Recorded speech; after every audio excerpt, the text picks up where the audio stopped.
এই নতুন বিস্তৃত ভূখণ্ড কি বাংলাদেশের জন্য আশীর্বাদ হয়ে উঠবে? নতুন জমির সঠিক ব্যবহার করা যাবে কি? এই নতুন ভূমি বাংলাদেশের কৃষি উৎপাদনে কি ধরনের ভূমিকা রাখতে পারে? বাংলাদেশের ক্রমবর্ধমান জনসংখ্যা কি এই ভূমির কারণে আশীর্বাদে রূপান্তরিত হবে? এসব নিয়েই আমাদের আজকের আয়োজন। বাংলাদেশের আকাশে ঘন কালো মেঘ এবং পদ্মা, মেঘনা, যমুনা ও ব্রহ্মপুত্রের বুকে চলেছে এক অদ্ভুত খেলা। একদিকে নদী গর্ভে বিলীন হচ্ছে জমি, অন্যদিকে নতুন চর জেগে উঠছে। শুধু ধ্বংস নয়, প্রকৃতি নতুন ভূমি সৃষ্টি করছে, যা বাংলাদেশের আয়তন বাড়াচ্ছে।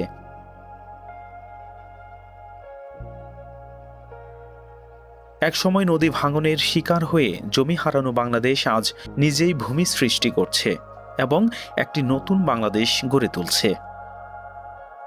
ভূমি বিশেষজ্ঞদের মতে বাংলাদেশের মানচিত্র ধীরে ধীরে সম্প্রসারিত হচ্ছে। একদিন হয়তো বাংলাদেশের আয়তন দ্বীপরাষ্ট্র শ্রীলঙ্কার থেকেও বড় একটি জায়গা পাবে। নতুন জলভূমিগুলো শুধুমাত্র মাটির টুকরো নয়, বরং দেশের অর্থনীতি, কৃষি এবং জনসংখ্যার ভারসাম্য রক্ষায় গুরুত্বপূর্ণ ভূমিকা রাখবে। স্বাধীনতার পর থেকে বাংলাদেশে উপকূলীয় অঞ্চলে একের পর এক নতুন চর জেগে উঠেছে। গত কয়েক দশকে প্রায় 50টিরও বেশি নতুন দ্বীপ বা চর সৃষ্টি হয়েছে। এর ফলে বাংলাদেশের মূল ভূখণ্ড প্রতি বছর গড়ে 20 বর্গ কিলোমিটার বৃদ্ধি পাচ্ছে। নদীগুলোতে প্রবাহিত পলির কারণে সমুদ্র এবং নদীর মোহনায় নতুন ভূমি সৃষ্টি হচ্ছে। বাংলাদেশ পানি উন্নয়ন বোর্ড ও ভূমি মন্ত্রণালয়ের তথ্য অনুযায়ী ব্রহ্মপুত্র, মেঘনা ও পদ্মা নদী থেকে প্রতি বছর প্রায় 100 কোটি টন পলি বঙ্গোপসাগরে পড়ে, যা ক্রমশ জমা হয়ে নতুন চর সৃষ্টি করছে। ভূমি বিশেষজ্ঞরা মনে করেন, এই ধারা অব্যাহত থাকলে কয়েক দশকের মধ্যে বাংলাদেশ তার মানচিত্রে বড় জায়গা দখল করবে, যা শ্রীলঙ্কার আয়তনের কাছাকাছি পৌঁছাবে। এই নতুন ভূমির উত্থানের ইতিহাস নতুন নয়। 1970 সালের ভয়াবহ সাইক্লোন ভোলার পর বঙ্গোপসাগরের দক্ষিণ তালপট্টি দ্বীপটি জেগে ওঠে। এটি নিয়ে ভারত ও বাংলাদেশের মধ্যে কূটনৈতিক টানাপোড়েন সৃষ্টি হয় এবং আন্তর্জাতিক আদালতের রায়ের মাধ্যমে ভারত দ্বীপটি দখল করে। তবে প্রকৃতির খেলায় এটি কিছু সময়ের মধ্যে বিলীন হয়ে যায়।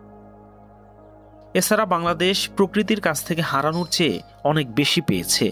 তালপট্টি হারালেও চর কুকরিমুকরি, কামালচর, গাঙ্গুয়ালি ইত্যাদি নতুন চর সৃষ্টি হয়েছে, যা এখন বাংলাদেশের মানচিত্রকে ক্রমশ বিস্তৃত করছে। বাংলাদেশের অন্যতম প্রধান সমস্যা জনসংখ্যার চাপ এবং খাদ্য সংকট। তবে নতুন ভূমির আবির্ভাব এই সংকটকে সম্ভাবনায় রূপান্তরিত করতে পারে। নতুন সৃষ্ট চরের মাটি উর্বর, যা কৃষি উৎপাদনের জন্য আদর্শ।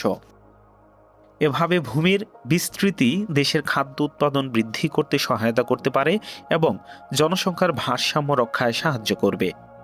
কৃষি বিশেষজ্ঞরা মনে করেন, যদি পরিকল্পিতভাবে নতুন জমিগুলো ব্যবহারের আওতায় আনা যায়, তবে বাংলাদেশ খাদ্যে স্বয়ংসম্পূর্ণ হতে পারে এবং রপ্তানির সুযোগও সৃষ্টি করতে পারে। এই নতুন ভূমি বাংলাদেশের ভূ রাজনৈতিক ও অর্থনৈতিক চিত্র বদলে দিচ্ছে। অতিরিক্ত জনসংখ্যা একসময় বাংলাদেশের জন্য বড় চ্যালেঞ্জ ছিল, কিন্তু নতুন ভূমি সৃষ্টির ফলে এটি এখন সম্ভাবনায় পরিণত হতে পারে।